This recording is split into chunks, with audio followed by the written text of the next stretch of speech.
Sean todos ustedes bendecidos, hermanos.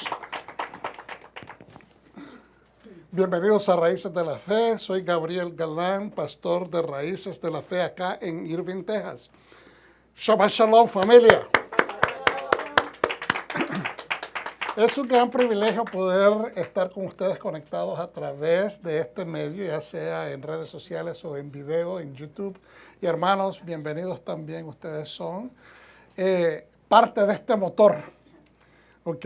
Importantísima parte integral de esta máquina, pues nosotros nos preparamos con el objetivo de ayudarnos a aprender juntos y que el pueblo del Eterno crezcamos al mismo tiempo aprendiendo de su palabra y de tantas cosas que nos tienen que ofrecer los sabios, los muchos libros que Dios nos ha permitido que se nos recomiendan, que estudiamos, ¿verdad? Recomendaciones de los maestros y cosas que encontramos por ahí.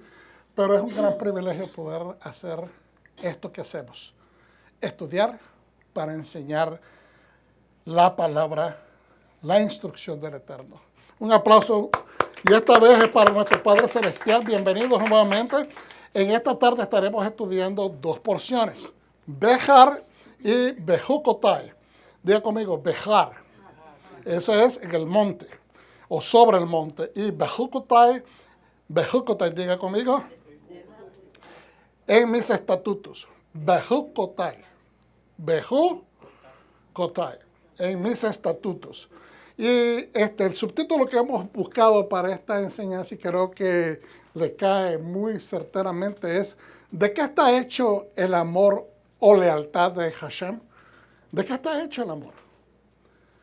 ¿De qué está hecho el amor de la deidad a quien servimos, que consistentemente nos demuestra que más que enojarse cuando nosotros no somos lo suficientemente fieles, Él persiste en ser fiel a nosotros?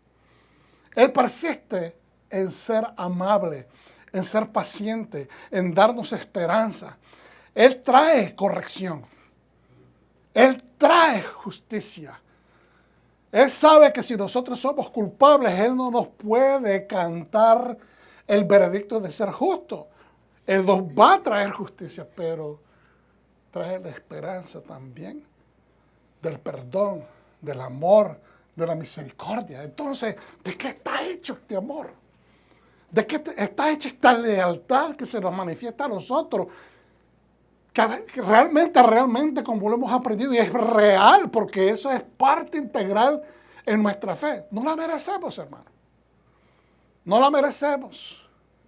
Por mucho que nosotros tratemos de ser fieles, obedientes y todo, realmente es un amor y una lealtad que va mucho más allá de las capacidades humanas de cumplir y también de poder entender. Y no estoy exagerando.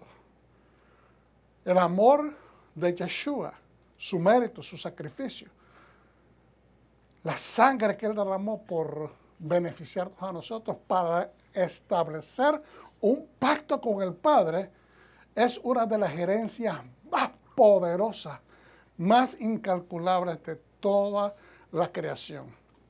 Así que, hermanos, pensemos, ¿de qué está hecho ese amor tan especial? Y tal vez no necesitamos entender a profundidad de qué está hecho, pero tal vez la pregunta es, ¿estás dispuesto a apreciarlo como se lo merece? ¿Estamos dispuestos a apreciar ese amor, esa lealtad, como se merece? Y esas son las preguntas que estamos investigando hoy en día. Bejar, estaremos estudiando de la Torah, Levítico 25, 1 al 26, 2. De Bejucotai, de la Torah, Levítico 26, 3, 27 al 34. No sé si tendremos tiempo de abordarlo todo, hermanos, porque realmente tenemos un tiempo específico, pero en Profetas estaremos estudiando Jeremías, el 32, 6, 27, pero también en Jeremías 16, 19 al 17, 14. Del pacto renovado o Nuevo Testamento estaremos viendo Lucas 4, 14, 22, considerando Isaías 61, 1, 2, que prácticamente se conectan esas dos palabras. En Isaías es profético, en Lucas es el cumplimiento. Y Mateo 16, 20 al 28. Entonces, en el proceder del estudio del ciclo anual de las porciones, donde estudiamos 54 porciones, estamos estudiando en Behar ya la número 32 y Bejucotay es la número 33. Amén. Ya estamos adelantando, ya nos faltan básicamente 20 o 21 porciones. Somos un ministerio netamente 100% judeocristiano o mesiánico. Creemos en Yahweh, creemos en su bendita Torah y nos aferramos al Padre a través de el unigénito, el único Hijo del Eterno, Yeshua HaMashiach, quien pagó el precio para anexarnos a esta gran bendición de ser injertados al pueblo de Dios. Y estos son algunos de los recursos que estamos estudiando. Como les he dicho, hasta que los terminemos no los vamos a soltar porque hay mucho que aprender. Y hay algunas cosas, por ejemplo, la Torah.org y Torah Portion son algunos de los websites que yo estudio para poner a veces más que todo en perspectiva ¿cómo les digo? Los resúmenes, y también estamos estudiando estaremos viendo del Taria Mitzvot, los 613 mandamientos, este libro que es indispensable para cualquier estudioso de la Torah. Siempre consulto los Humashes o los Humashim y uso la Biblia judía completa. Estamos siempre de vez en cuando extrayendo algunas cosas de este recurso de Rabino Russell Resnick y también de la Haftarot, de estudio de las porciones proféticas que se estudian en combinación con la Torah, de Michael A. Fishbein, y del Corazón de la Torah del Rabino Shai Held, Behind the Scenes, entendiendo un poquito la perspectiva cultural del antiguo Medio Oriente, y también Jacob Milgrom, en este caso, que habla de Levíticos y nos da algunas cositas, perspectivas que hemos tomado para enseñar. Ahora, hermanos, yo quiero hacerle bien claro a todos aquellos que nos ven. La Biblia, diga conmigo, la Biblia es el fundamento. Todos los demás son recursos, porque todos estos libros y todas estas websites y todos hablan de lo que dice la Biblia. Y los que nos ayudan es a elucidarnos, a darnos mejor entendimiento. Es importante que estudiemos. Y qué mejor forma que estudiemos juntos. Amén. Así que un aplauso para el Eterno. Siempre doy gracias a todos los maestros, especialmente al hermano Rico Cortés, con el quien yo estudio todo el tiempo y vamos aprendiendo y vamos corrigiendo. Y estamos ahí, hermano. Hay que siempre ser agradecidos con las personas que alimentan a nuestro espíritu, especialmente que nos ayudan a entender mejor la palabra del Eterno. Entonces vamos a ver el resumen. Parashat Behar significa sobre el monte. Comienza con las leyes de Shemitah. Las leyes de Shemitah, que se estudian, ¿verdad? Cada 7 años hay que dejar descansar la tierra. Libertad de cada 7 años. También se dejan ir a los esclavos, a los siervos. Y el Yovel, que es el jubileo después de 50 años. Es decir, después de 7 semanas de años. Y consecutivamente, 7 por 7, 49. El Yovel viene siendo el año 50. Por lo tanto, el año 49 y el 50 son prácticamente 2 años donde no se cultiva la tierra del todo. No hay prácticamente ningún tipo de sembrados o no se trabaja la tierra. El pueblo va a depender de lo que esa tierra provea y lo que Dios en su misericordia y sus promesas ha dicho que va a recibir al pueblo. La tierra se dejaba en barbecho. Diga conmigo, barbecho. Eso es un término que casi no escuchamos muy a menudo porque no somos agricultores. Pero el que sabe de agricultura, dejar la tierra en barbecho significa ¿cómo se dice? Sin sembrarla, sin procesarla. Cada 7 años. Y después del año 49, es decir, 7 por 7, también se dejaba en barbecho un segundo año para el año 50, es decir, 2 años consecutivos. ¿Qué significa barbecho? Sistema de cultivo que consiste en dejar de sembrar la tierra periódicamente para que se regenere. El objetivo es que se regenere la tierra.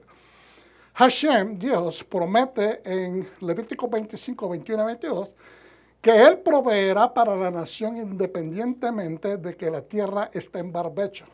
Dios promete que te va a dar provisión, especialmente porque Él es el que te está diciendo, yo quiero que dejes la tierra descansar. Él va a proveer, nadie pasará hambre, se ordena la devolución, ¿verdad?, de la libertad de los siervos en Yobel, y también la devolución de las tierras en Yobel, de todas las tierras hereditarias a sus dueños originales. Se establece la diferencia entre la venta de una propiedad en una ciudad amurallada versus una ciudad sin murallas. Hay diferencias. Continuando con el tema de la provisión y la independencia, se nos ordena proveer para nuestros hermanos empobrecidos, es decir, dar ofrendas para que la gente pobre pueda recibir suministro. Así como Hashem nos provee, debemos proveernos unos a los otros. Es decir, regenerar la bendición o los actos de bondad y justicia que Dios tiene con nosotros, también nosotros regenerar ese trato entre unos y los otros, especialmente cuando nuestros hermanos estén en necesidad. Se detalla la liberación de todos los esclavos judíos en el Yobel, es decir, en el jubileo.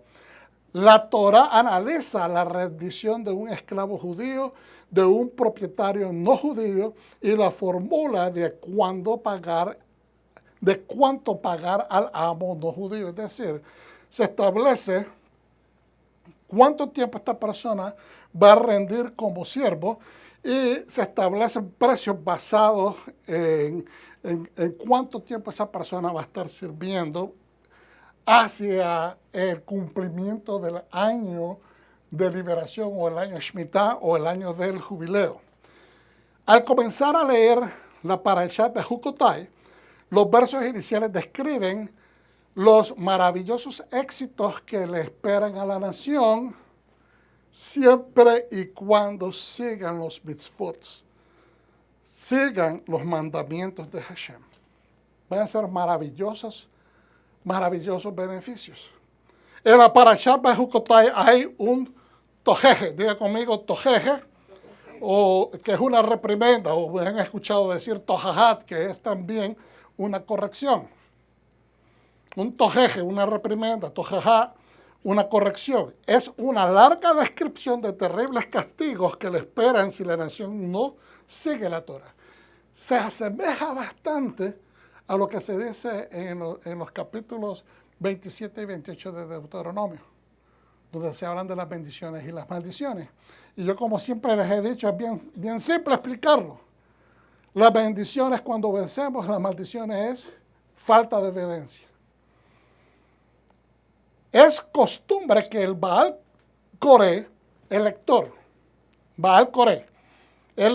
lea esta alía. Es la persona que lee en la sinagoga, la que lee del pergamino, ¿verdad?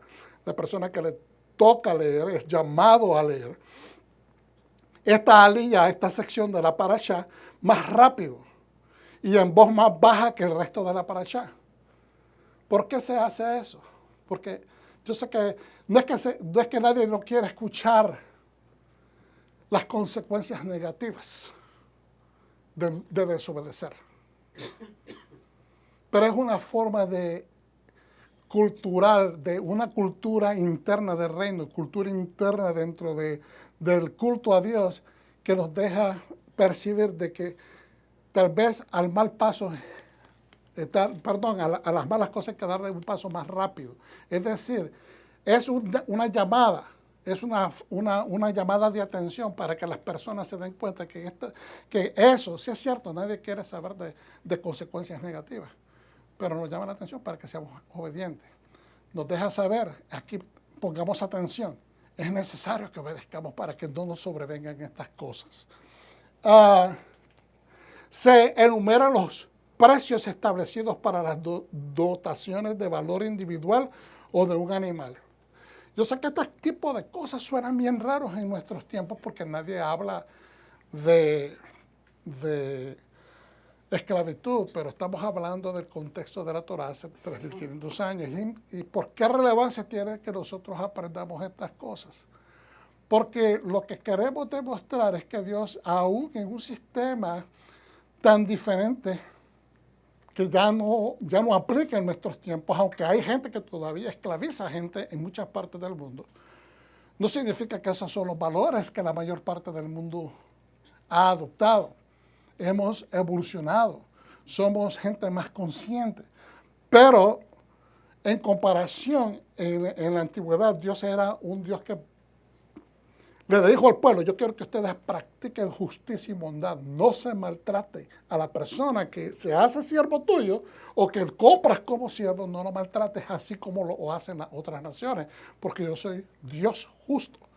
Y esa es la gran diferencia. Por eso es que tenemos que estudiar, porque lo que estamos viendo es la diferencia que marcó Dios en la antigüedad, como hoy día también Hashem sigue marcando diferencias en nuestra vida, porque somos un pueblo especial, un pueblo de sacerdocio, ¿verdad? Regidos por instrucciones que agradan a Dios. Amén.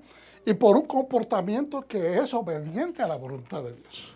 Entonces, la parte final trata sobre las dotaciones de propiedades, o las donaciones, mejor dicho, de propiedades al Beit HaMikdash.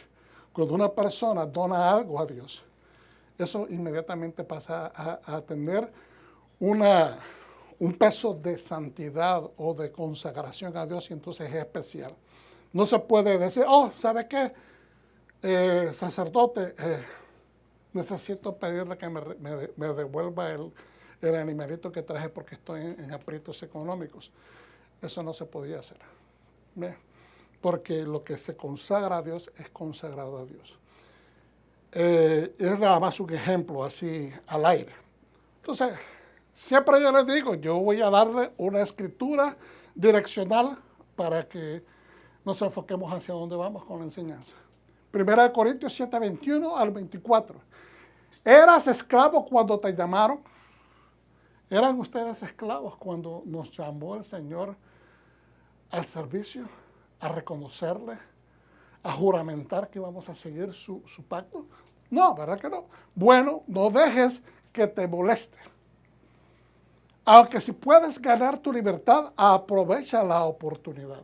Esto está haciendo un contraste. El apóstol Pablo le está diciendo a la gente: ¿sabes que estás queriendo una libertad, exigiendo una libertad en Yeshua, exigiendo que te dejen libre? Pero la pregunta es: ¿eras libre cuando recibiste al Señor? ¿Eras ya un liberto cuando recibiste a Yeshua? Entonces no dejes que eso te moleste. Si no lo eras, continúa en esa posición.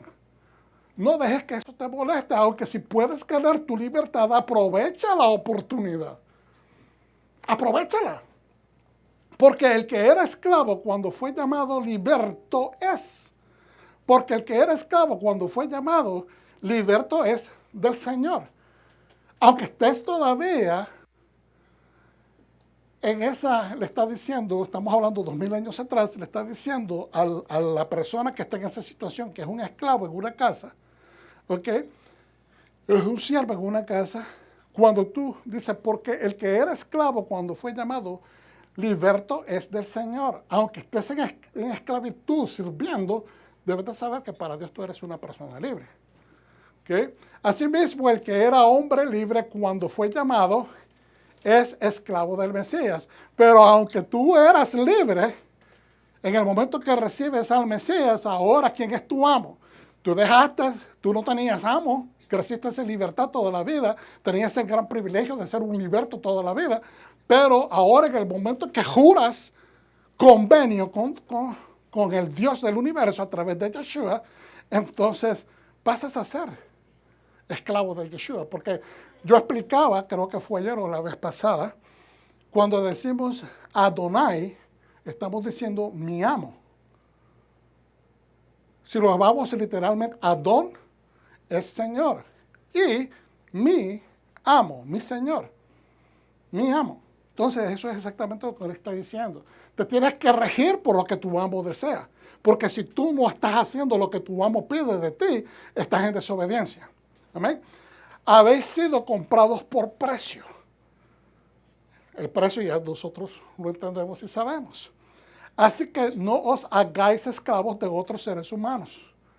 Si eres libre, espiritualmente hablando, y si eres ya liberto, porque gracias a Dios hemos nacido en libertad, no permitamos que otros seres humanos nos pongan bozal, nos pongan amarres, nos pongan cuerdas que amarrándote o subyugándote a hacer cosas que nosotros no estamos supuestos a hacer.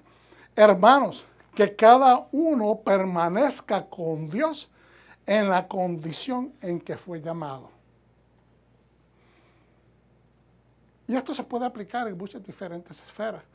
Pero una que se me viene inmediatamente a la gente, hay tanta gente que está esclavizada tratando de ser como las otras personas. Hay tanta gente en nuestra sociedad hoy en día tratando de quitarle el kiosco a otras personas. Hay tanta gente en nuestra sociedad esclavos de la vanidad, tratando de, a través de las ventanas sociales en el internet, tratando de suministrarle al público que los miran una personalidad, un estilo de vida que tal vez no tienen. Simplemente son sueños de ser así. Quieren demostrar y están esclavizadas, se han dejado amarrar por una cultura moderna que lo que habla es nada más de vanidad, lo que habla es nada más de aparentar ser, de lujos, y entonces son prácticamente esclavos de ese sistema. Y hay personas que quieren ser los copycat. No sé si ustedes saben que esa es una terminología bastante popular dentro de, también se utiliza en los gremios de psicología, donde una persona copia las formas de ser de otras personas y después una vez que han copiado el comportamiento, la conducta de esas personas, las maneras, los manerismos de esas personas, empiezan a tratar de usurpar a esa persona. Empiezan a tratar de decir de que a esa persona no es necesaria, sino que mírenme a mí, porque yo soy mejor, mis comportamientos son mejores que los de estas personas. Yo soy mejor que esa persona. ¿Ve? Entonces, por eso le llaman el copycat, el gatito que copia. ¿Ve? Entonces, pero hay mucho de esto hoy en día. Entonces, sabiamente, Pablo nos dice, no permitas que ningún otro ser humano te haga esclavo bajo sus preceptos, bajo su forma de ver la vida, bajo sus expectativas. Bien interesante. Aleluya. Pongámonos de pie para hacer la oración, hermanos. Gracias por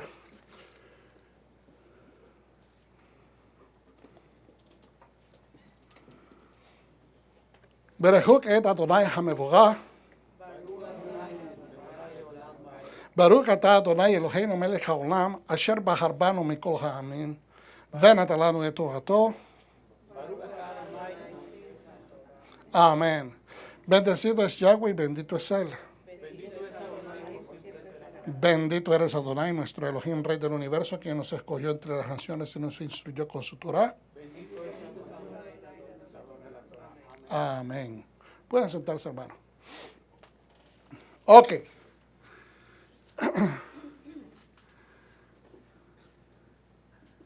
Estamos en Levítico 25, del 1 al 26, 2. Prácticamente vamos a ver unos cuantos versículos del primer capítulo 25.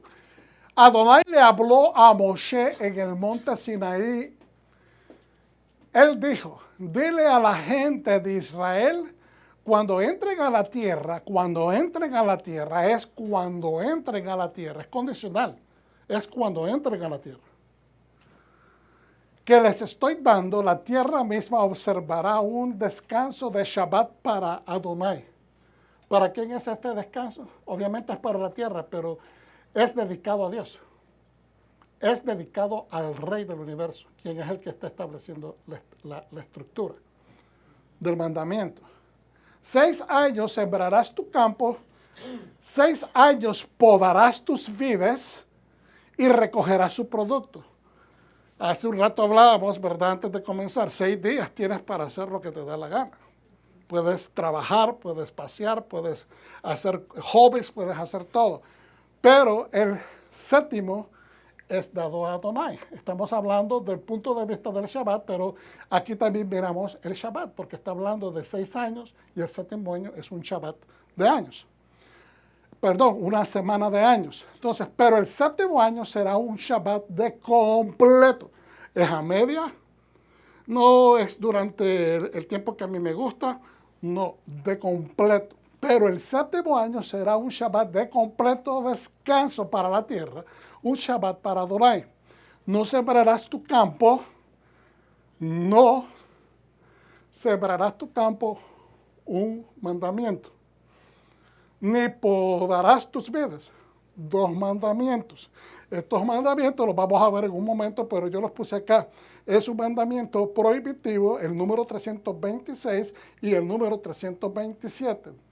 No sembrarás tu campo, 326, ni podarás tus vides, 327. Están activos hoy en día en tierra de Israel por este asterisco, significa por decreto rabínico. Pero lo observan, esa L significa nada más lo observan los levitas en este momento. ¿Ok? Verso 5. No cosecharás lo que crece por sí solo de las semillas dejadas por tu cosecha anterior. No cosecharás lo que crece por sí solo por tu cosecha anterior. ¿Ok? Y no cosecharás las uvas de tu vid descuidada. Es decir, esa vid, ese viñedo que tú lo vas a dejar descuidado porque no lo puedes tocar este año, no vas a cosechar lo que te dé. Entonces dice, en el sentido de cosechar es conducir, recoger del viñedo como que estás cosechando la cosecha. No significa que no puedes recogerla para comer, porque obviamente Dios te está diciendo, yo te voy a proveer durante ese año para que recibas en el 6º año, pero es es decir, hay que dejarla descansar, no se puede trabajar la tierra. Entonces dice, no cosecharás lo que crece por sí solo, eso es un mandamiento prohibitivo 328, y no cosecharás la uva de tu vid descuidada, mandamiento prohibitivo porque te está prohibiendo hacer algo. 329, y nuevamente es en tierra Eretz Yisrael, decreto rabínico. ¿Okay? Será un año de completo descanso para la tierra. Pero lo que la tierra produce durante el año de Shabbat será alimento para todos ustedes. O sea, puedes ir a recogerlo, pero no puedes trabajar la tierra, nada más recoger el fruto. No puedes tratar de trabajar de ninguna manera, ni podarla. No puedes tratar de limpiarla. No puedes tratar nada, simplemente recoger el fruto que ya está crecido. ¿Okay? Sus siervos, sus criados, empleados, cualquiera que viva cerca suyo. Y obviamente siempre acordándose de dejar, esto ya es entendimiento. Las esquinas del campo también van a continuar siendo para la gente necesitada, para los pobres. ¿Vamos entendiendo? Hacia adelante entonces. Su ganado y los animales salvajes en su tierra, todo lo que produce la tierra puede ser usado para alimento. Contará 7 Shabbatot, 7 de años. 7 Shabbatot de años significa 7 por 7, 49 años. 7 veces 7 años, es decir, 49 años. Entonces, en el 10º día del 7º mes, en Yom Kippur, entonces en el 10º día del 7º mes, en Yom Kippur, tocaréis el shofar por toda vuestra tierra. Ese es un mandamiento. tocaréis el shofar en Yom Kippur y lo tocaréis ¿para qué? Para anunciar la fiesta por toda la tierra. Y consagrarás el año 50, el año 50, proclamando libertad en toda la tierra a todos sus habitantes. Será un Yobel, un jubileo. Diga conmigo jubileo. Yobel. A ver, Yobel. Anímese. Devolverás a cada uno a la tierra que le pertenece y cada uno volverá a su familia. Es decir, cuando dice a cada uno le vas a devolver la tierra, es a la tierra del dueño original y cada uno volverá a su familia. Está hablando, obviamente, tácitamente se está refiriendo a los que son siervos, a los que han sido esclavizados. Ese año 50 será para vosotros un Yobel, un jubileo. En ese año no debes sembrar, cosechar lo que crece solo o recoger las uvas de las vides desatendidas, porque es un Yobel, será santo para ti. Todo lo que produzcan los campos será alimento para todos vosotros. A veces suena confundido cuando dicen, no vas a recoger las uvas de las vides desatendidas y después dicen, pero vas a utilizar productos que salen naturalmente para comer. Entonces como que parece ser contradictorio, pero cuando dice no vas a recoger las vides desatendidas, lo está hablando en el contexto de no la vas a cosechar como cuando cosechas, ¿verdad? Que vas podando, que vas cortando, que vas, ¿me entiendes? Haciendo más trabajo. Esto es nada más recoger el producto bruto que sale de la tierra y ya. En este año de Yobel, cada uno de ustedes regresará a la tierra que le pertenece.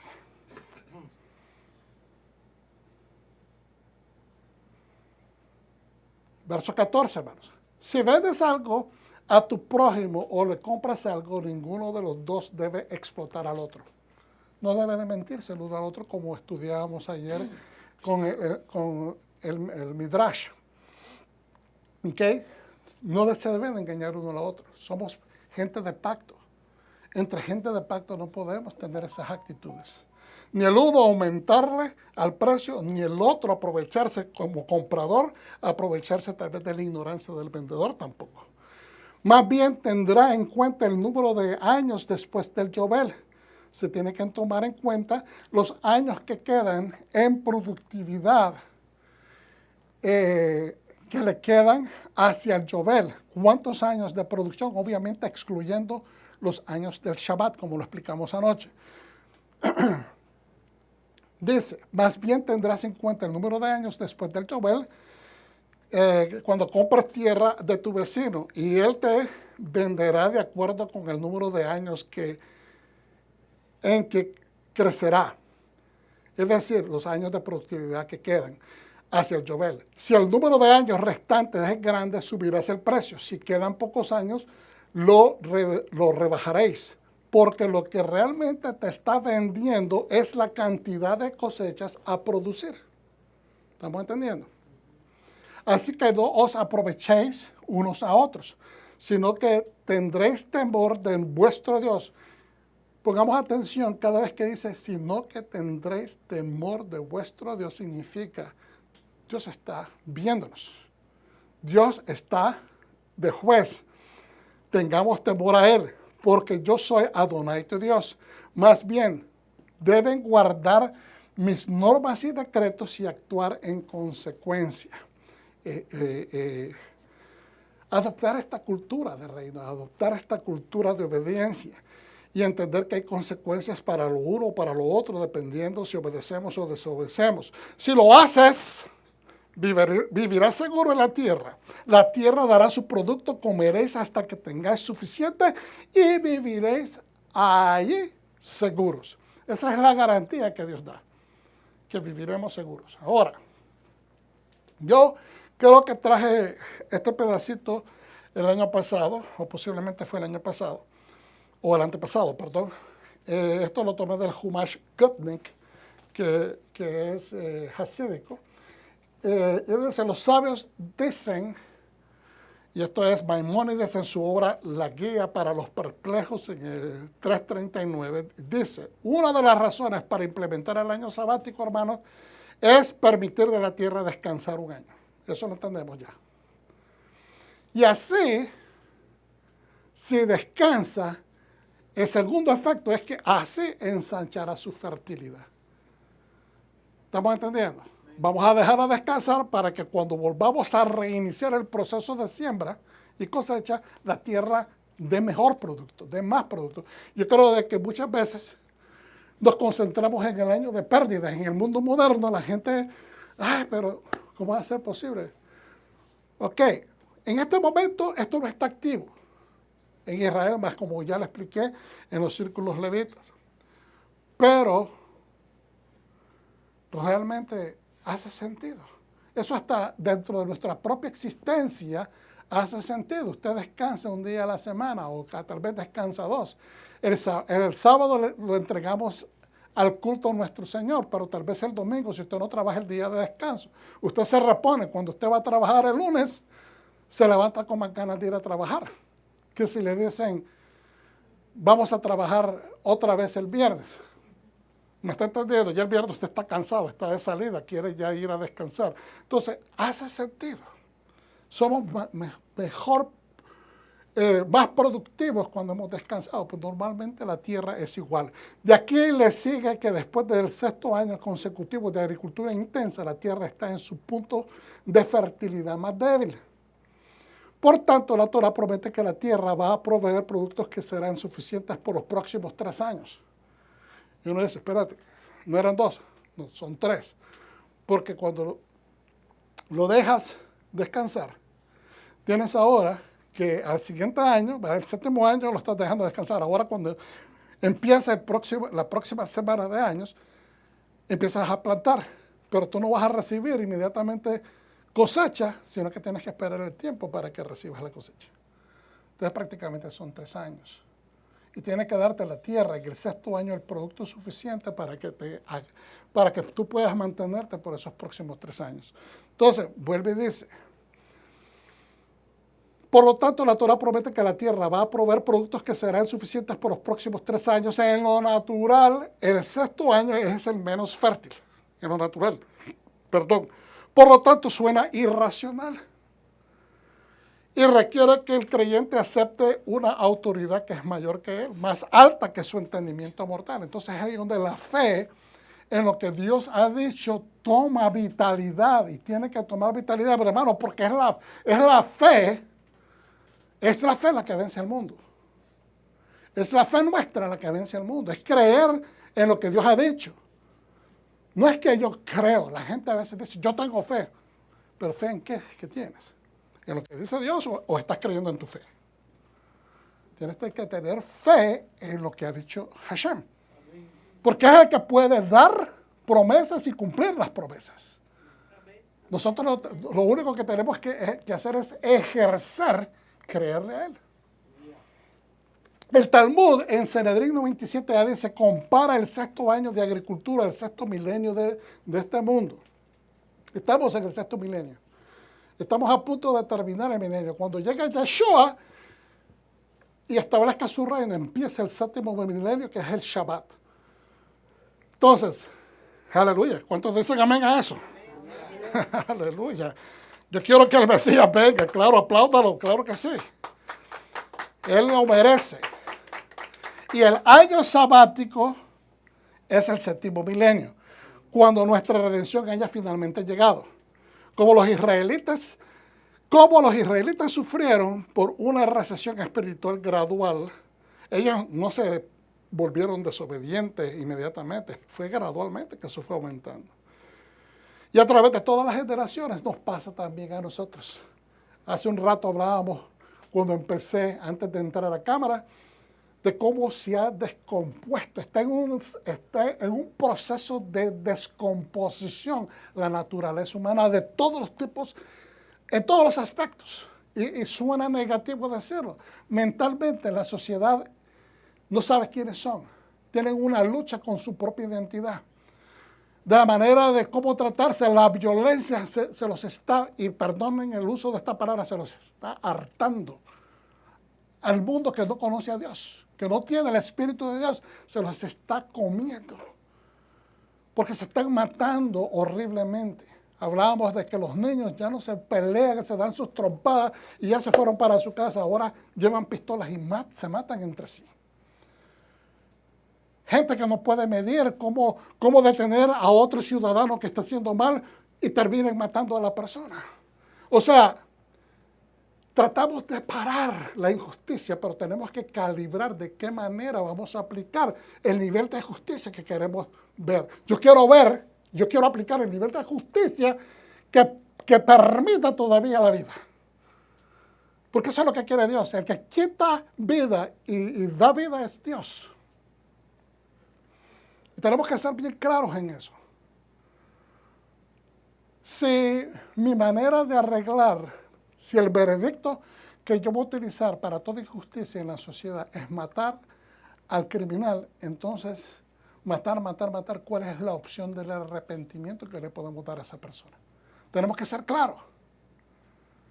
El Evangelio, la central del Evangelio es el perdón que Dios le manifiesta al ser humano que está corrupto, que está inservible emocionalmente, que está inadecuado, que no puede activarse a un proceso normal de vivir una vida en armonía, en paz, en santidad. No puede porque está corrupto. Entonces, ¿de qué manera podemos iluminar si el veredicto siempre tiene que ser muerte? Hay ciertos casos que posiblemente se podría sugerir la pena de muerte. Yo estoy de acuerdo que hay ciertas cosas extremas, pero tenemos que tener mucho cuidado porque nuestro Dios es un Dios de vivo y quiere permitirle a cada persona que está caminando mal en este mundo la oportunidad de arrepentirse.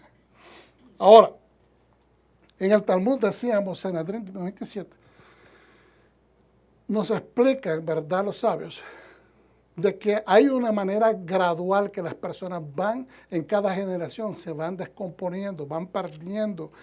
Hay una recesión espiritual. Entonces uno se pregunta, ¿cómo podrían los esfuerzos de esta espiritualidad débil que estamos viendo hoy en día?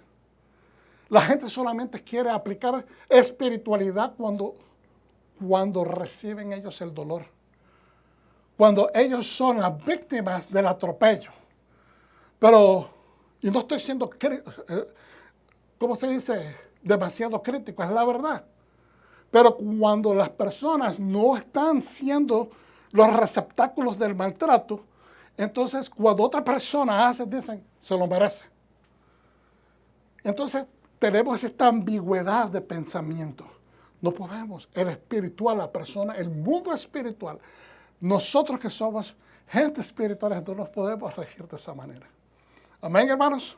Amén. Tenemos que ser los que ponemos el termostato en su lugar adecuado para que la temperatura de esta sociedad se ponga cómoda. Nosotros somos los que tenemos que poner el termostato. Estoy hablando utilizando lo que Dios nos ha mandado a hacer. No nuestros propios criterios, no nuestras propias percepciones. Entonces, ¿cómo podrían los esfuerzos de esta espiritualidad débil y un sexto milenio infértil traer la verdadera y completa redención? ¿Cómo? La Torá responde, es la razón y sacrificio, la convicción responsable a nuestra fe. Es la razón, tenemos que razonar, tenemos que también tomar decisiones que implican sacrificio. Tenemos que ser responsables con nuestra fe, con la cual las últimas generaciones en el exilio traerán la bendición de la redención. Nosotros tenemos que continuar sembrando, no importa qué tan podrido se ponga el panorama allá afuera. No nos podemos cansar. Si nosotros colgamos los guantes, ¿quién los va a levantar? ¿Quién los va a levantar? Si nuestra generación caduca, ¿quién va a llevar la batana? ¿Quién la va a levantar? Y esa es la pregunta que tenemos que hacer, porque Dios nos ama. Dios ama a esa generación perdida, malcriada, que se cree autosuficiente, que dice que no necesita a Dios, que no cree en Dios. Él sabe que ellos son los que lo necesitan más que nadie. La Torá utiliza un término en particular para referirse a la salvación, y ese término se llama derror. Diga conmigo, derror. Derror. Significa flotar o fluir libre o soltar, librar en jubileo. Soltar, flotar libre. Soltar, liberar en jubileo. Levítico 25, 9, 10 nos dice, entonces harás resonar la trompeta del jubileo en el mes séptimo a los 10 días del mes. El día de la expiación, que es Yom Kippur, haréis resonar la trompeta por toda vuestra tierra. Y santificaréis el año 50. Es decir, el motivo de sonar la trompeta es para que todo el mundo se dé cuenta en toda la tierra que está siendo proclamado el jubileo. Que todo el mundo tiene que celebrar. Todo el mundo se tiene que dar cuenta que este es el beneficio que Dios nos está mandando.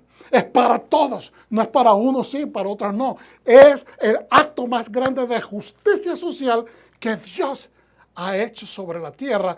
Y también en Yeshua HaMashiach, Él cumple eso trayéndonos un beneficio social espiritual. Que nos libra de todo peso, de toda carga espiritual, cuando nosotros voluntariamente la traemos a sus pies. Amén. Y santificaréis el año 50 y pregonaréis derror. Diga conmigo, derror. Libertad en la tierra a todos sus moradores. Este os será jubileo. Y volveréis cada uno a su posesión, a su tierra, a su heredad, y cada cual volverá a su familia en libertad. La alegría de ser libres. Ese es el sentimiento que recibimos cuando estábamos caminando pesados y de repente vinimos al conocimiento de Yeshua y sentimos que el mundo se nos quitó de los hombros. Ese es el tipo de libertad. Yo no sé si usted se acuerda, pero yo sí. Yo me acuerdo como ayer. Sentí que se me levantó un peso horrible de encima. Es más, empecé a mirar hasta más claro. Miraba la vida muy a oscuras, como a través de un lente. Cada 7 años, todo trabajo agrícola en la tierra debe de cesar. Hermanos, cada 6 días, nosotros debemos al 7º día de cesar. Y todo producto que crezca naturalmente debe ser dejado libre. ¡Ojo! No se separa. Esto es para mí, no. Equitativamente, porque entonces estamos haciendo lo que Dios no quiere que hagamos. Para que lo tomen todos, los administradores del terreno, sus empleados, los pobres, levitas, los extranjeros, tanto seres humanos como animales. Para todos. Entonces, ¿cuál es el trabajo? Realmente que asegurarse que todo el mundo tenga acceso. 50 años o Yobel jubileo es un total de 7 ciclos, eso ya lo explicamos. Vamos a la parte amarilla.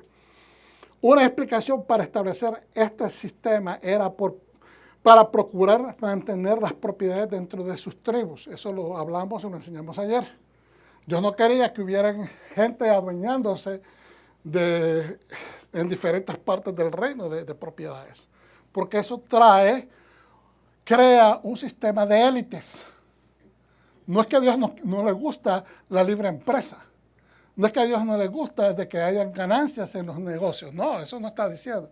Pero que no quería de que unos fueran más poderosamente ricos que otros. ¿Okay? Evadiendo los posibles abusos de poder de los ricos sobre los pobres e indefensos. Por eso Adonai en la Torah prescribe, regrésela las propiedades a sus dueños ancestrales. En adición, Bejar contiene leyes específicas, hermanos, de gobierno, de éticas, de venta de tierras, y eso las hemos visto ayer, algunas de ellas, cómo tratarse. Precios en base al número de años, ¿verdad? De acuerdo a su proximidad al Shemitah y a su proximidad al Yobel. Evitar el fraude, la usura, dar préstamos con intereses. El abuso de prestamistas o ganancias por intereses que son desmedidos. Entonces, Mesías Yeshua nos enseña bien claramente, mire, Yeshua establece reputación y fama por todas partes cuando Él caminó a la tierra. ¿verdad? Torna hacia el área de Galilea, hacia su ciudad de crianza, Nazaret. ¿Y qué pasa en Nazaret? Cercano a Moedim de Yom Teruah, a las fiestas de Yom Teruah, Yom Kippur y Sukkot, y esto es lo que sucede. ¿Por qué podemos asegurar que es en este tiempo del año? Porque solo después de Yom Kippur se pronuncian oficialmente los perdones, expiaciones y declarando las deudas pagadas y canceladas. Ese pergamino que lee en Isaías 61, versos 2 y 3, y que se repite en los evangelios, ¿verdad? Aquí lo vamos a ver en la sinagoga. Yeshua lee el rollo Sefer de Isaías, el libro de Isaías, pronuncia su visión y lanza su ministerio oficialmente diciendo que esa profecía se está cumpliendo en él. El libro de Isaías fue escrito 800 años antes de que Yeshua caminara a la tierra. Y ahora él está diciendo a esa sinagoga, a ese pueblo, esto en mí. Este día ustedes están viendo que esta profecía se está cumpliendo enfrente de sus ojos. Entonces dice, al mismo tiempo con autoridad separa y santifica el año como el Yobel. Porque él es el que trae la autoridad para hacer eso. Como es requerido por la Torah y anunciar el año agradable. El año agradable es un hebraísmo refiriéndose al Yobel. Isaías 61, 2 y 3 dice, se establece claramente en los versos diciendo, me ha enviado a proclamar, ¿verdad?, el año de la buena voluntad de Yahweh y el día de la venganza, es decir, juicio.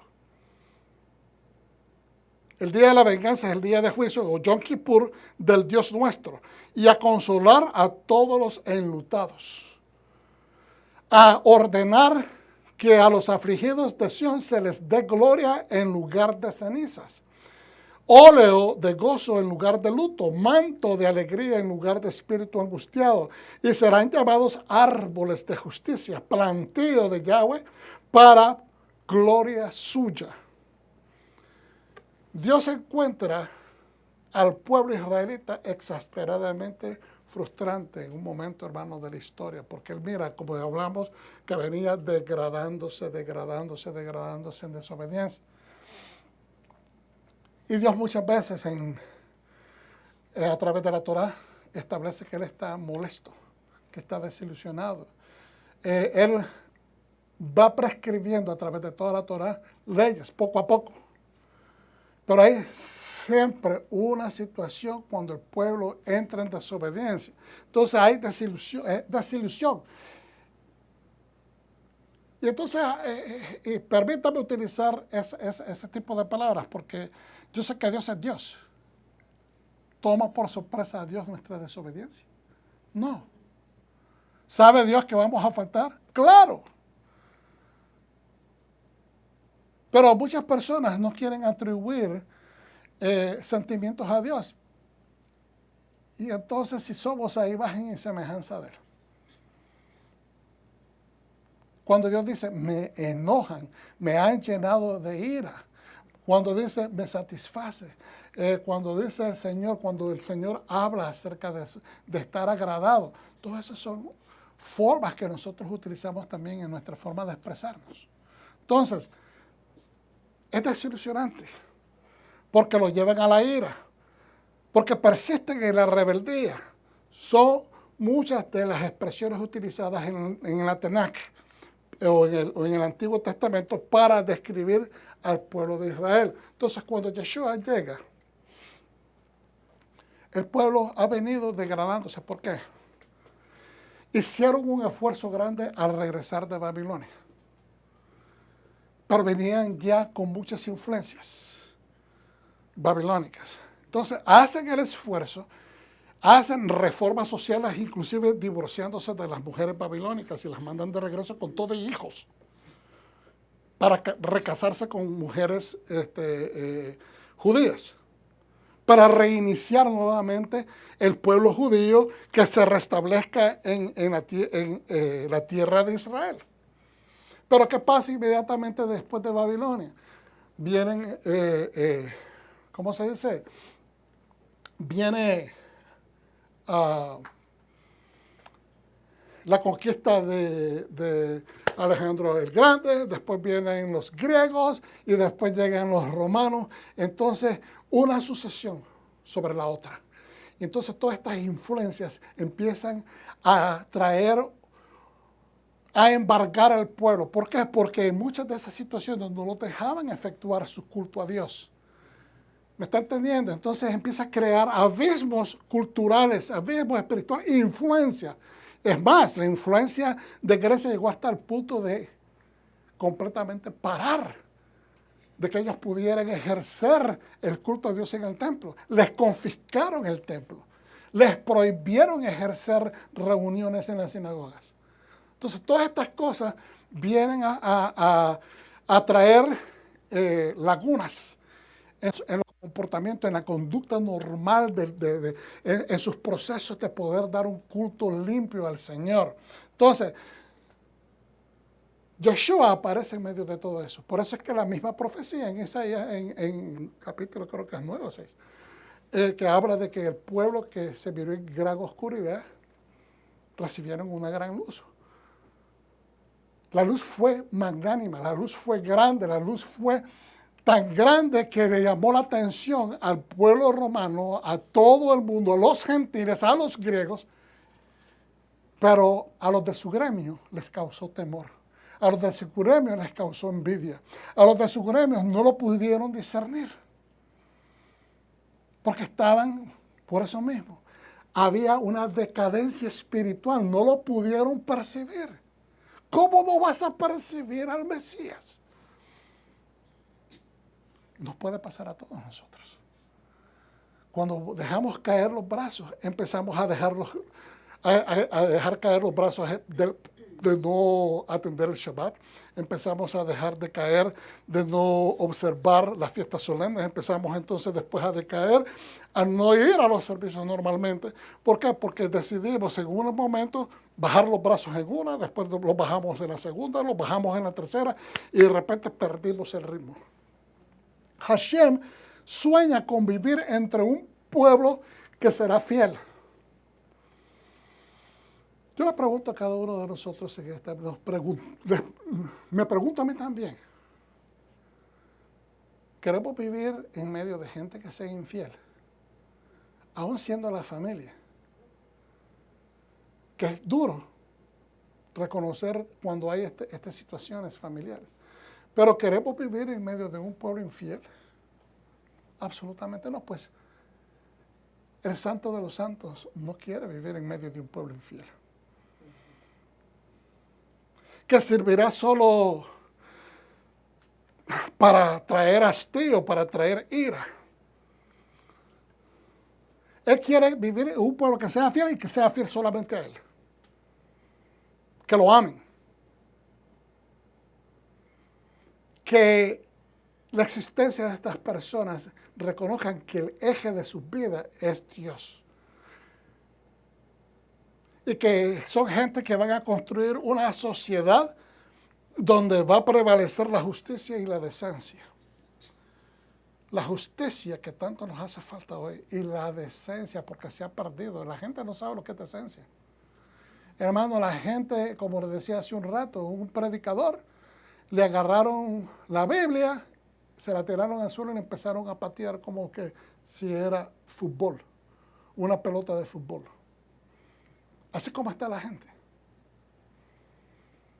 No hay decencia. Y que establezcan esta comunidad, ¿verdad? Y que establecerá una comunidad en la que la viuda, el huérfano y el extranjero sean protegidos, cuidados e incluso amados. La paciencia divina se frustra a cada paso cuando Israel, en términos generales, los hermanos judíos y el pueblo de Yeshua, los mesiánicos, cuando somos desobedientes, cuando no nos amamos, no nos procuramos unos a los otros, no nos respetamos.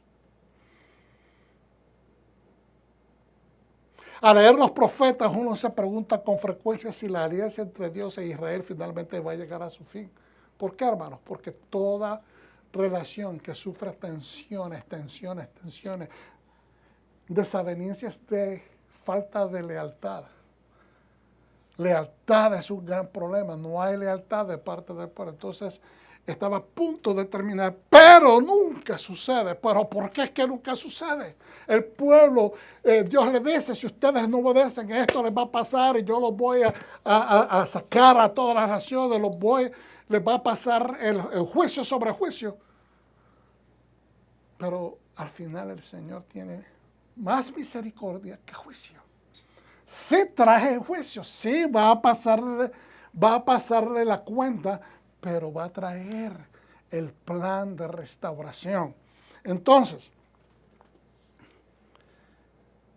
miramos cómo de repente surge una esperanza de restauración al final.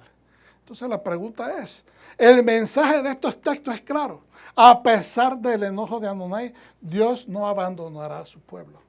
Hermanos, pongan atención, a pesar que a veces el pueblo se porta, que no quiere atender las cosas del Señor, el Señor, nuestro Padre Celestial, no va a abandonarnos, no va a abandonar a su pueblo. ¿Cuántos dicen amén? Amén. Entonces, mira lo que dice Juan 14, 15, 21. Si me amáis, guardaréis mis mandamientos. Y yo les pediré al Padre, y Él les dará otro consolador como yo. El Espíritu de la verdad. Fíjense bien, no dice el Espíritu Santo.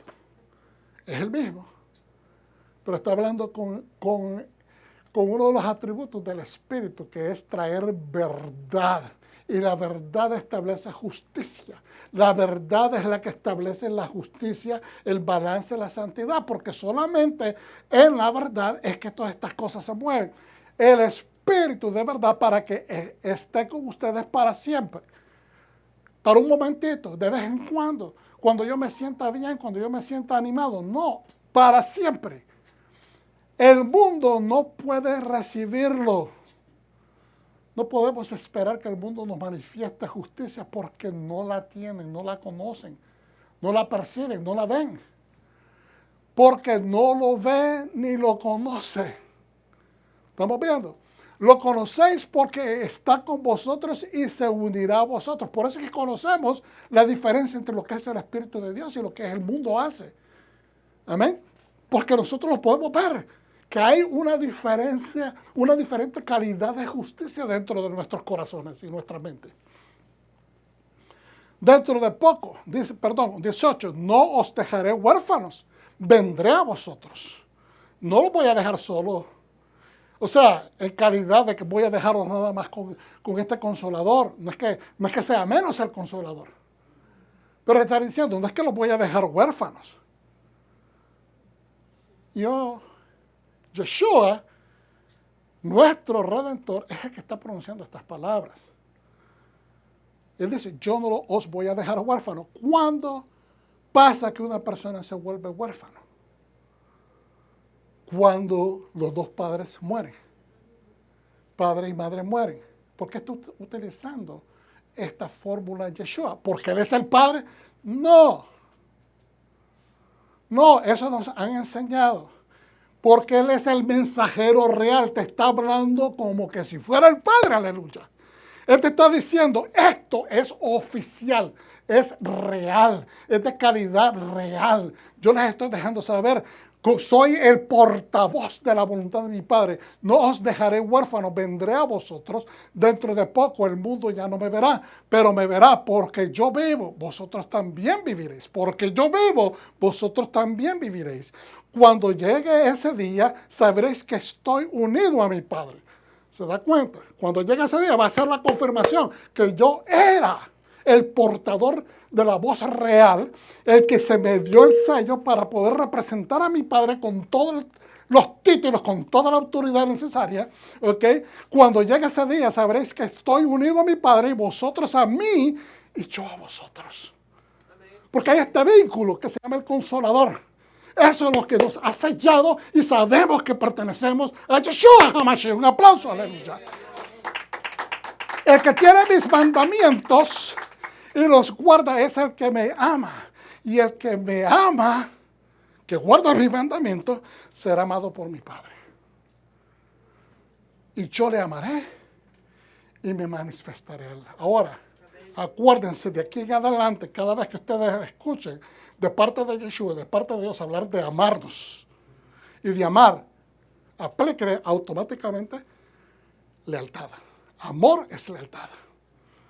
Si ustedes me aman, cumplen mis mandamientos. Si ustedes me son leales, hay lealtad en ustedes, van a cumplir los mandamientos. Eso es lo que significa. Amar en este contexto es ser leal al rey. ¿Ok? Continuamos adelante, estamos por terminar. Aquí nada más quiero enseñarles de Teriyat Mitzvot. Aquí están los mandamientos que miramos anteriormente. ¿Okay? De donde yo estoy tomando las codificaciones, ¿verdad? Miramos 4 consecutivos para que ustedes sepan de dónde es que estamos tomando la documentación para enseñar. Y algunos de estos otros que no los toqué, pero están ahí, como por ejemplo en Yom Kippur tocarás el shofar en toda su tierra. Eso lo mencionamos en la escritura, aquí está la explicación. Y santificarás el año 50, también lo hablamos en las escrituras que leímos. No sembrarás en ese año y no cosecharás tampoco. Esos los leímos, pero son los correspondientes prácticamente a las escrituras que excluimos. Hay 24 mandamientos en total en solo la porción de Behar, en el monte.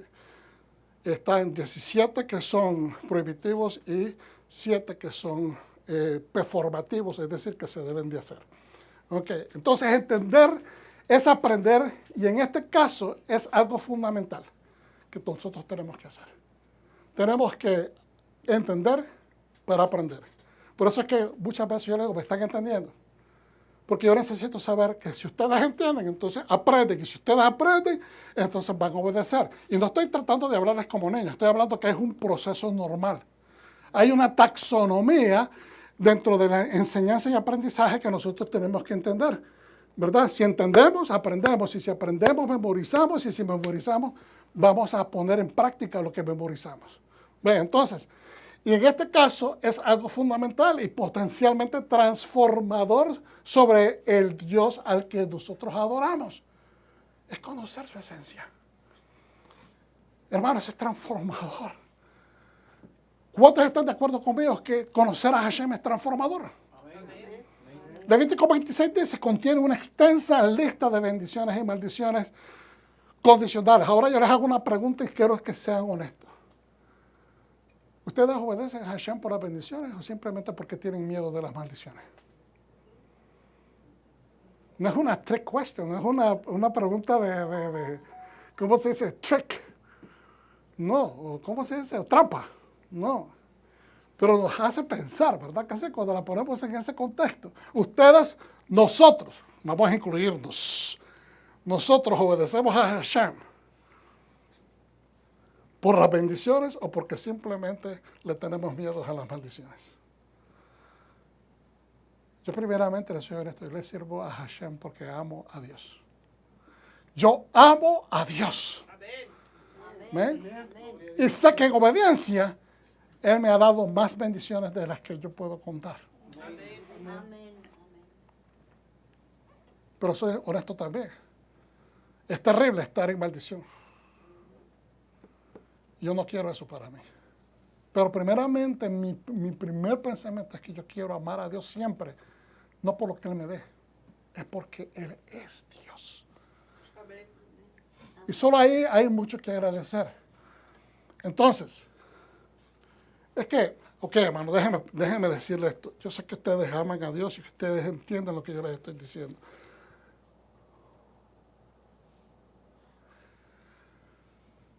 Amar a Dios y ser real a Dios suenan parecidos, pero no son realmente lo mismo. Porque nos pasa, somos seres humanos que amamos, pero nuestro amor a veces no es perfecto. ¿Sabe cuál es el perfecto amor? El que echa fuera todo temor, dice la Escritura, ¿verdad que sí? El perfecto amor es el que es capaz de echar fuera todo temor. Y ese amor que puede echar fuera a todo temor es incapaz de ser infiel. ¿Estamos entendiendo? Entonces, ser infiel a veces se nos enseña en diferentes maneras. ¿Okay? Pero si lo puedo simplificar a algo normal, es no dejar para mañana lo que puedes hacer hoy. Es un viejo adagio, pero que se aplica perfectamente. Si hoy toca servir a Hashem, sírvele hoy, porque es hoy el día. Amén. No es mañana, no es pasado mañana, es hoy. No podemos, no posterguemos para Dios el día. La Moed que Él nos está diciendo, celébrala, hazla, obedece este mandamiento, no lo postergas, no lo dejes para atrás, no lo pongas a un lado, no lo cambies. Porque eso es como empezamos nosotros a hacer los cambios y entonces pasamos de una a otra, a 3, a 4, a 5. Es bien fácil porque el ser humano se crea sus propias rutinas, se crea sus propias fórmulas. Pasa todo el tiempo. Entonces, Levítico 26 contiene esta extensa lista de bendiciones, pero también trae consecuencias. También trae consecuencias cuando hay desobediencia. Dice, si Am Israel, ¿qué significa Am? La nación de Israel obedece a Dios, cosechará bendiciones y prosperidad. Levítico 26, 3 al 13. Pero si la nación desobedece, enfrentará una cascada de calamidades. Pastor, porque usted está enfatizando en la obediencia, porque de eso se trata. Todas estas dos lecciones se trata bien enfáticamente, está sobreenfatizando de que Dios quiere obediencia, que Dios quiere que nos apeguemos. No podemos generar obediencia si nos desconectamos de la voluntad. No sé si me explico. La obediencia no debe de ser, hermano, la obediencia no debe de ser algo que se nos está forzando a hacer. ¿Sabe cuándo la obediencia es más fácil? Cuando nos montamos en el río, en la corriente del río y la navegamos. Pero si nos paramos y vamos en contra, estamos desobedeciendo y entonces se nos hace difícil. Es bien sencillo. Si la gente se niega a cambiar de conducta después de tantos terribles castigos, le sobrevendrá otra ola de cosas terribles. Por último, a menos que Israel cambie sus caminos, la derrota y la enfermedad, los desastres naturales, las bestias salvajes, la invasión, el hambre y la pestilencia les devastarán tanto a la gente como a la tierra. ¡Wow! Bastante. Demasiado sufrimiento. Demasiado peso destructivo por desobedecer. Larga desolación, devastación y un largo exilio encima de eso después que te lleven de esclavo. Israel estará en peligro de extinción, mientras que en el pasado Dios sacó al pueblo de Egipto y lo hizo caminar derecho. Diga conmigo, Comemiyut. Comemiyut. Lo hizo caminar derecho, significa lo hizo caminar erguido, no orgulloso y soberbio, no, erguido. Lo hizo caminar en soberanía, Comemiyut, en soberanía, en caminar derecho. No tienes que andar encorvados ni avergonzados. Dios no quiere que caminemos así. ¿Por qué optar a hacer lo contrario? ¿Cuántos dicen amén? Eso está en Levítico 26:13. Ahora regresará a su estado anterior al éxodo. Es decir, porque están desobedeciendo. Va a regresar al estado como estaban en el éxodo. Esclavizados. Incapaz de poder estar de pie. Porque si se levantaban erguidos, ahí estaba el capataz para herirlos y someterlos. No podrán estar de pie en Lahem Tekumah. En Lahem Tekumah. No podrán estar de pie ante sus enemigos. Eso está en Levítico 26:37. Pero entonces, cuando toda esperanza está perdida, aparece de repente un rayo de luz. Ese rayo de luz, hermanos, cada vez ese perdón, vuelve a ver acá, ese perdón que miramos cada vez en las Escrituras, que Dios dice, ustedes se han portado mal, me han ofendido, me han desobedecido, esto y esto y esto les va a pasar. Y después, ¿qué pasa? Cada vez que el profeta traía el juicio, inmediatamente terminaba con una palabra de aliento, porque Dios no está en el negocio de destruir a su pueblo. Eso es una mentira del diablo. Nunca ha estado con el propósito de destruir a su pueblo. Siempre dice, yo aún así los voy a restaurar, los voy a perdonar, los voy a regresar a su tierra. Todo el tiempo es el mismo mensaje. ¿Por qué? Ese rayo de luz redentivo es el Mesías. Es la promesa de un Mesías. Es la promesa de la restauración de todas las cosas. ¿Estamos entendiendo? ¿Están entendiendo? Un aplauso para el Eterno entonces, aleluya. Cada vez que ustedes miran en las Escrituras de que hay ese momento de rayito de luz, eso es el Mesías disfrazado en la redención, en el perdón del Padre. Que en el momento de la restauración de todas las cosas va a aparecer el Mesías para establecer el reino aquí, milenial, tangible, físico en la tierra. De repente un rayo de luz, a pesar de la propensión de Israel a la desobediencia. Después de repetidas advertencias, Dios los castigará severamente, pero siempre miraremos la posibilidad de la restauración. Entonces, para allá, miren, Levítico 26:3-7. Si vives de acuerdo con mis leyes, observa mis mandamientos y obedécelas. Entonces daré la lluvia que necesitas en su tiempo. La tierra dará su fruto y los árboles de campo darán su fruto. El tiempo de la trilla se prolongará hasta la vendimia y la vendimia se extenderá hasta el tiempo de la siembra. Es decir, vas a estar en tanta prosperidad que una cosa se va a pegar a la otra y vas a estar en abundancia. ¿Está entendiendo? Todavía, ya es tiempo de sembrar, pero sigas cosechando, es lo que está diciendo. Y cuando ya termines de cosechar, vas a estar ya. Las primeras semillas van a estar dando fruto. Es decir, va a haber tanta abundancia y prosperidad. Entonces después dice, comerás todas las comidas que quieras y vivirás seguro en tu tierra. Daré shalom en la tierra, daré shalom a la tierra. Te acostarás a dormir sin miedo de nadie. Limpiaré la tierra de animales salvajes, las espadas no atravesarán tu tierra, perseguiré a tus enemigos y caerán en tu espada. 5 de vosotros perseguiréis a 100 y 100 de vosotros perseguiréis a 10,000. Vuestros enemigos caerán ante vuestras espadas. La diferencia entre obedecer y la desobediencia es lo contrario de esta bendición. Entonces, ya vamos a terminar, hermanos, ¿ok?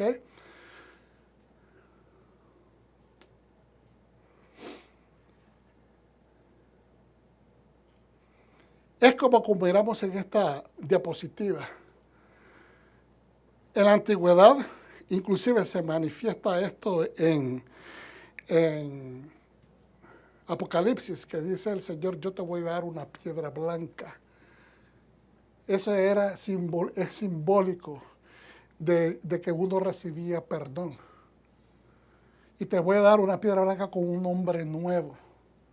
Es decir, está hablando de restaurarte, de sacarte de la vida, de muerte a la vida, de lo que estabas bajo caos, estabas bajo la opresión, bajo la vergüenza, bajo la esclavitud, te estaban tratando de una manera de inframundo y ahora te rescata el Señor y te da una piedra blanca.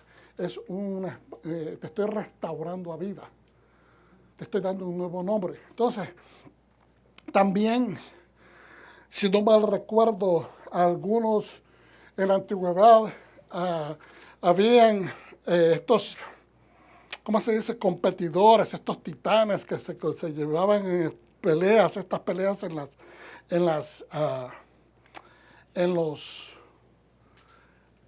prácticamente se me fue la palabra, estos estadios donde los titanes se peleaban unos con otros. Los coliseos, gracias.